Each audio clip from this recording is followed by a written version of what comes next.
Usually, the media does a terrible job with a variety of issues, if not all issues. Well, this is a very, very rare instance where an MSNBC host does a superb job.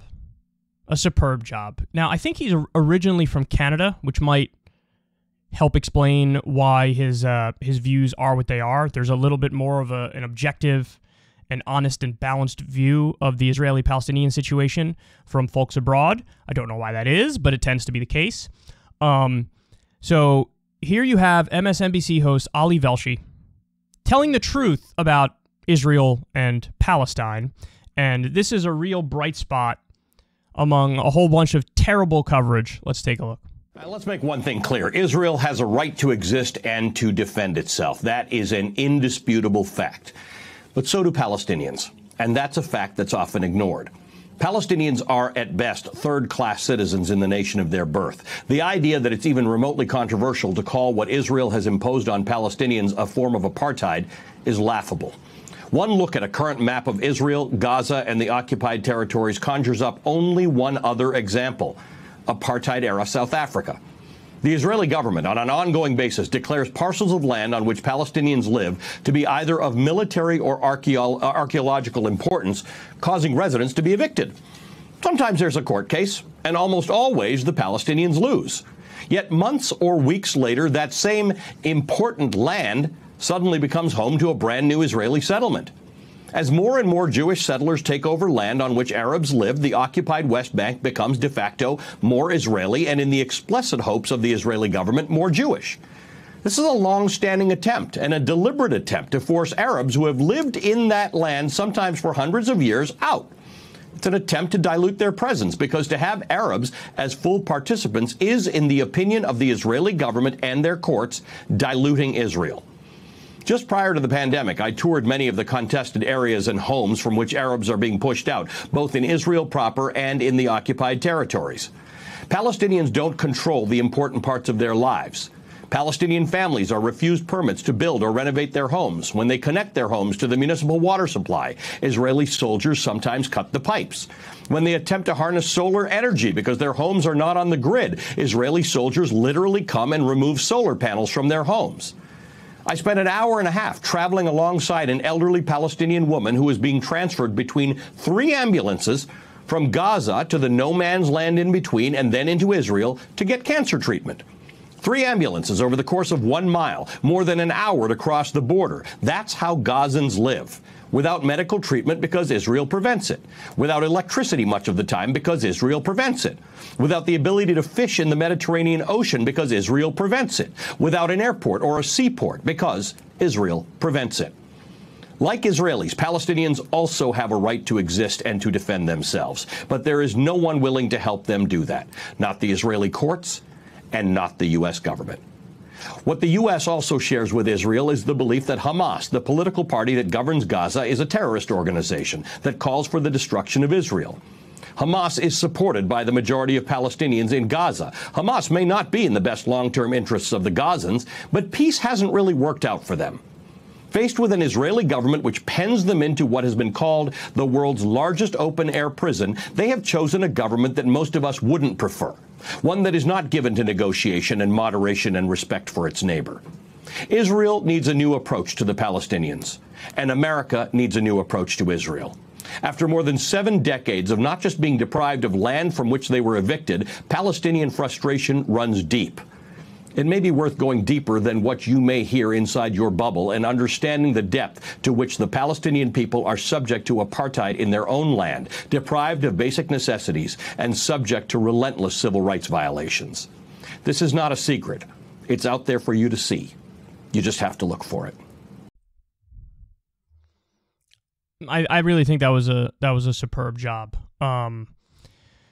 You never get that perspective in mainstream media, or you very rarely get it. I mean, to be fair, there's been more examples now of just objective descriptions of what's happening currently. So they'll bring up the civilians on the Palestinian side being way above and beyond that on the Israeli side, and so the objective picture itself tells its own story that's overwhelming, but this is the first time you get the context and the history and the perspective in a deeper sense and on a deeper level. And I think Ali Velshi does a fantastic job. So, you know, I had this realization recently. I talked about it. We had Rania Khalek on Crystal Kyle and Friends to talk about Israel and Palestine. And, you know, it occurred to me that I've always supported a two-state solution, but it occurred to me that was a ruse. I supported a two-state solution because I thought it was real. But it wasn't real. The whole two-state solution dialogue and the peace process, all that does is buy time while Israel does a slow-moving ethnic cleansing and continues to steal more and more Palestinian land.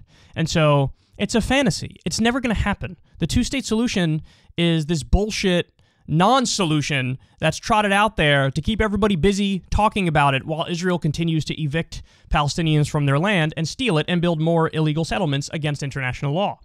So then the question becomes, okay, well then what the fuck are we supposed to do? Well, the answer is a lot more simple than you think. It's simple in some ways, it's incredibly difficult in other ways, but the answer is one democratic state in the region. One democratic state in the region. Everybody has equal rights.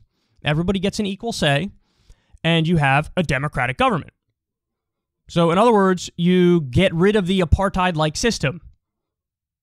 Now, the reason they don't want to do this is because Jews think, oh my God, we'll be outnumbered by Palestinians or by Arabs, and we can't have that because then there's going to be no more Jewish state. And my response to that is very simple. I'm against ethno-states, and I'm against theocratic states. In principle. I get it. The Jews have had a history of being treated terribly, and they were persecuted viciously. No doubt about it. Anti-Semitism is real, and we need to be vigilant against it at all times. But that doesn't give you the green light to exempt yourself from this basic principle of democracy being good and freedom being good. And the idea of diversity and multiculturalism being the norm, being the duh position. If you say, yes, let's have, you know, a Jewish state, let's have a theocratic ethno-state, then why can't black people say, well, let's create an all-black nation, let's do black nationalism? Why can't white people say, well, we want an only white state? Why can't other religions say, well, we want an exclusive state to us? And there are a lot of, you know, Islamic states that exist in the world. I don't agree with that. I don't think they should be Islamic states. I think they should be democratic and open and pluralistic and multicultural. Everybody gets an equal say. Everybody gets an equal voice. Everybody just gives up on the principle of equal rights and democracy in this one example, in this one case of Israel. I don't agree with that. And so you could say, oh my God, it's going to be messy if we move to a system like that. I'm sure it is. But the most messy thing you can imagine is happening right now. It's a slow-moving ethnic cleansing. There are more and more evictions from Palestinians on their land, on their territory. It's been happening nonstop. It's against international law. Everybody agrees. Every neutral arbiter and objective viewer agrees. And this is the only way forward, because obviously the two-state solution is a lie. So there needs to be some sort of truth and reconciliation process, and you need to move towards one state that's a democratic state where everybody gets equal rights. And if you oppose that, I don't know how you can, to be honest. I really don't know how you can. I can't get my mind around opposing that when it's very clear now that the two-state solution is a fraud. That there's no actual two-state solution. It just doesn't exist anymore. And every year that goes by, Israel takes more and more land.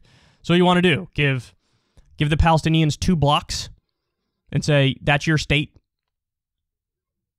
Nonsense. It's utter nonsense. Really, what Israel wants is continue stealing the land until it gets to the point where the Palestinians just are absorbed by the surrounding states, basically. Push them out of their land and let them get absorbed by the surrounding states. Slow-moving ethnic cleansing is what it is. So I think Ali Velshi did a phenomenal job there. He called Palestinians third-class citizens in their nation of birth.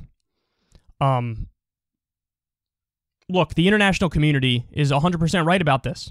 It's only the U.S. and it's only Israel and some marginal exceptions of our puppet countries who say, everything that's going on here is fine. So we know what the solution is. It's just a matter of implementing it. But we're so far from that because the U.S. is on the side of Israel.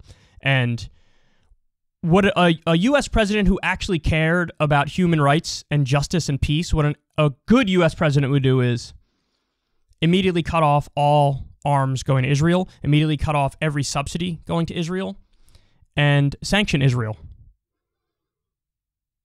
And basically say, hey, we could have a good relationship or we could have a bad relationship. It's on you. But if we're going to have a good relationship, we're going to move towards one democratic state. And you're not going to keep violating international law. You're not going to keep committing war crimes. You're not going to keep killing innocent civilians. You're not going to keep evicting people from their land. It's just not going to happen. We're not going to sit by and allow that. But we don't have that. We have the opposite. We have Joe Biden, and we have Democrats and Republicans in this country generally are in favor of aiding and abetting a slow-motion ethnic cleansing and a gross violation of international law. And so everything Ali Velshi said here was true, but you don't hear it often. You don't hear this side often in the U.S. And so I'm glad that he said what he said.